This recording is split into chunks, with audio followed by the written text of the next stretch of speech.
Hello students and namaste everyone.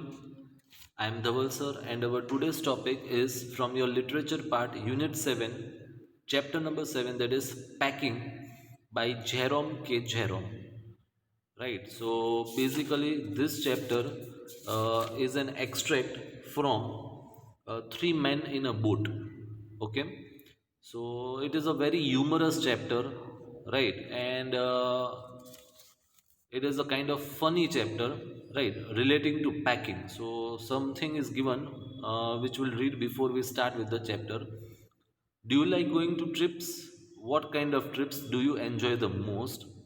How do you feel about having to pack for a trip, right? So we all go for some kind or other kind of trips to the outstations or out other places, and we know that packing is the most important thing which is to be done in a proper way. And if the packing is not done properly, then in the whole trip will suffer a lot, right? So it is the most important thing. And have you ever discovered on a trip that you have forgotten to pack a few things you very much needed, or that you can't find them easily? Right. So again, very important thing to know is while packing, we should be aware that where we are placing the things, and we should also have the art of placing proper things at proper place. Right. So does this make you angry, or does this make you laugh at yourself? Right. So in this chapter, that is packing, uh, it is a story about three friends named Jerome, who is the author himself, Harris, and his third friend, that is George. Okay, so they were about to go to a trip, and on the day before they were supposed to do the packing. Okay, so how does the packing start? What all problems come, or what all happens during the packing, right? And how do they manage to pack their bags? We'll find out in this chapter. Okay, so I'll start with the explanation. Right, the narrator of the story, as I said, Jerome, he was very proud of himself for his packing skills. That means he was very good at packing, and so he was very proud of that thing, right? And he was supposed to go on a trip with his two friends. The names, as I told, is Harris and George. And he told them to leave the whole matter of packing to himself. The writer or the author, Jerome, is saying to his friends that you leave the whole matter of packing to himself, right? So by listening to this, they agreed on this.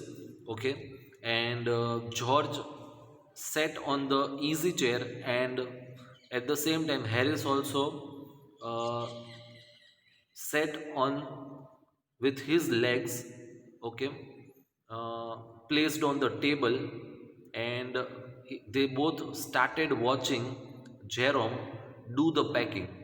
Okay, so actually, when Jerome told that you leave this thing on me, he actually wanted to say that uh, you both do the packing, and I will supervise the work you are doing. That means I know how to put or place the things properly, so I'll guide you, and you both will do the packing. So what happened was actually not expected by Jerome, right?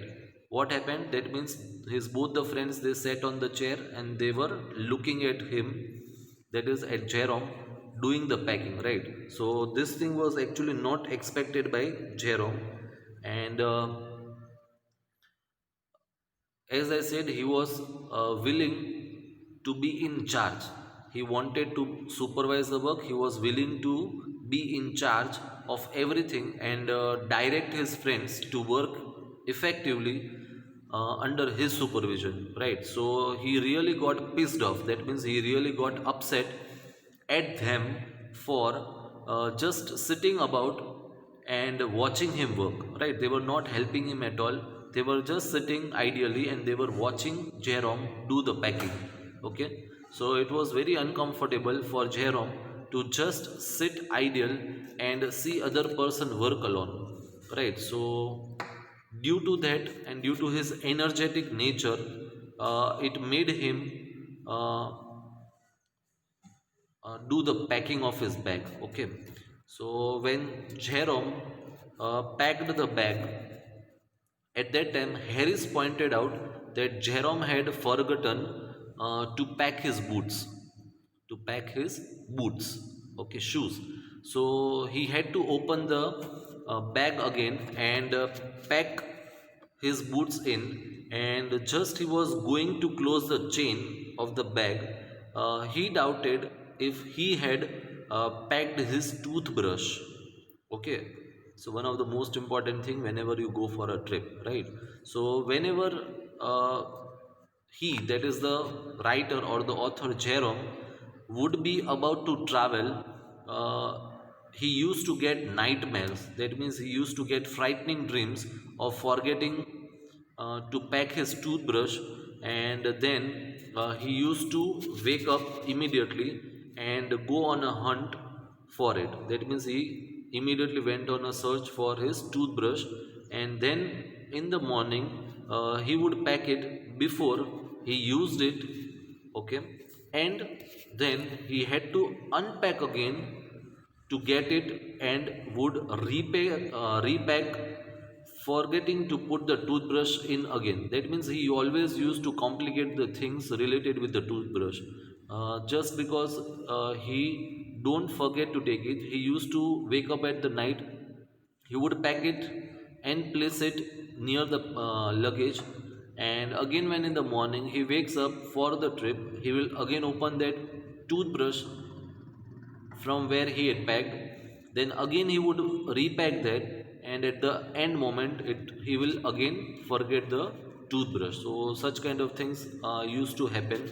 Okay, and then uh, he had to rush upstairs to find it out again or fetch it. Okay, and he always ended up carrying the toothbrush wrapped up in his pocket handkerchief. That means at the end moment he used to get his toothbrush, and therefore he used to put it or keep it in his handkerchief, wrapped it around the toothbrush, and he had to keep it in his pocket itself. Okay, so that was thing.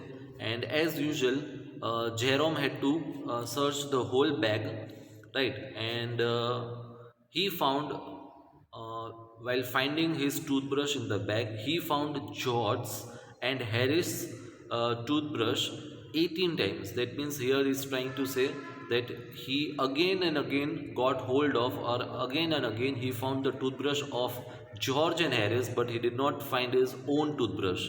Okay, at last, he found it inside a boot, and he had to repack the bag once more. And after he was done, right, George asked him if the soap was in, but Jerome was so exhausted, that means he was so much tired, that he just didn't seem to care. Okay, and after he strapped, that means after he closed the bag again, he noticed that he had packed his spectacles inside. Okay, he had placed his spectacles inside, and he had to open the bag again. Finally, this way, after a lot of efforts, he finished his packing at 10:05 p.m. And now George and Harris had decided to pack the food hampers.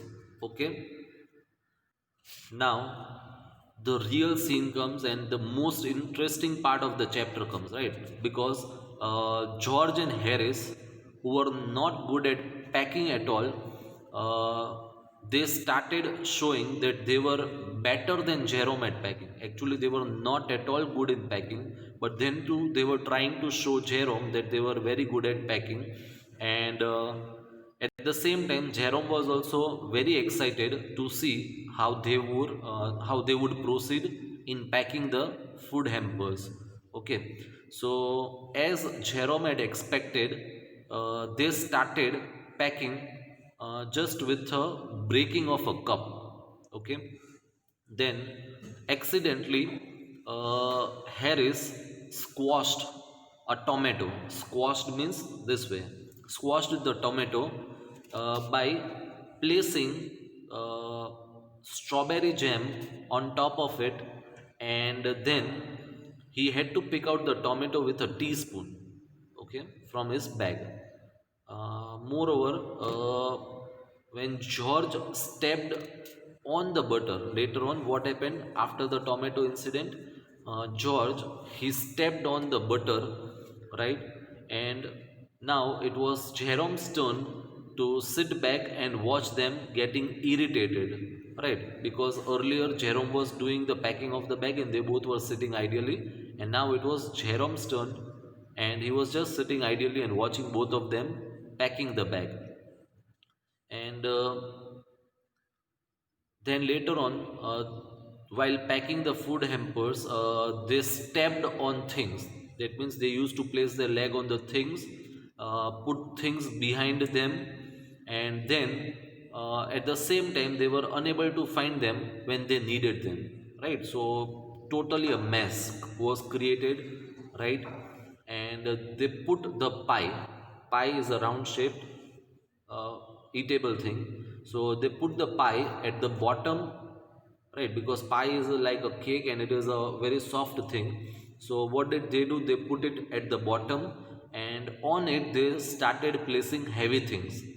And due to that, the pies were totally ruined, they were destroyed. Okay, and then they poured salt all over the place and did wonders with the butter. That means they poured the salt all over the place, and later on, at last, uh, comes the butter, right? So they created a lot of scene with the butter, right? Actually, what happened, I'll let you know. George got the butter stuck to his sleepers, right? So after he got it off, that means he removed butter from his sleepers. They attempted to put it in the kitli, okay, but it wouldn't go in. So they tried a lot, but it wouldn't go in the kitli. Then they tried to put it down on a chair, but Harris accidentally sat on it and the butter stuck to his back. Okay, then they went around the whole room, okay, looking for it. They were trying to search the butter, but they did not find butter anywhere. And after a lot of searching, George discovered that it was at the back of Harris the whole time, when they were searching for the butter. And finally they packed it. Where did they pack it? They packed it in the teapot. Now again, a very funny thing, right? They packed it the butter in the teapot, and this was not enough. Then at the end, their pet dog, whose name was Montmorency, came into the scene, and on the Montmorency's arrival, that is, at the arrival of the dog, the things became more worst, right? Totally, there was a confusion and a disturbance going on in the room, right? When because the dog Montmorency was very naughty, and it did not have any kind of aim in its life. Its only aim was to create hurdles and get scoldings from the owner, right? And Montmorency felt that his day was good enough only when his owner used to scream at it, okay, and that was the best thing it liked, okay. Otherwise, if he did not get the scoldings, then he would think that his day was wasted, okay. He did not do anything good enough. So just when the things were ready to be packed, he came into the room. He here means the dog came into the room and sat on them. That means it sat on the food hamper's bag. Okay. Whenever Harris or George extended their hand for anything, that means they were taking the things from here and there. When they were extending their hand for anything, Montmorency made it a point. That means it tried that they reach off to his nose. That means again when they used to put their hand like this, they used to touch the nose of the dog, and he put his leg into the jam. Okay. So that thing happened. Then disorganized the teaspoons. The teaspoons which are properly packed were disorganized because of Montmorency, and it destroyed all the lemons that were placed inside the baggage. So this is how it created a lot of mess over there. Okay. Then after a lot of obstacles and tremendous efforts, finally the packing was done at 12:50 p.m. Sorry, 12:50 a.m. Okay. And Harris sat on the hamper. Finally, everything was everything was okay. But to end it, even in the worst way, what happened? Harris sat on the hamper, hoping that nothing would broken. Right, nothing was broken, and at the same time, George tried to console himself and Harris. That means console himself and Harris means that means he tried to reassure themselves by saying that if anything was found broken inside the bag, then it would be because it was already broken. Right. So this way they tried to reassure themselves. And finally, they all were ready for bed, and decided to wake up at 6:30 after a lot of argument. Okay. And while they were discussing the time, that is Harris and Jerome, they were discussing or fighting for the time. George was already asleep by then, and so uh, this fellow, that is Harris and George, what did they do? They placed the bathtub uh, near the bed of George, where he could tumble. That means he, whenever he'll wake up in the morning, he'll directly place his foot or feet downstairs, and he would tumble into on getting up in the morning. Okay, so they played this kind of trick, and they themselves went to bed themselves. So this is how the story of packing gets over, and we'll also end our lecture over here. Okay. I hope so you understood the chapter, and I thank you everyone for watching my video.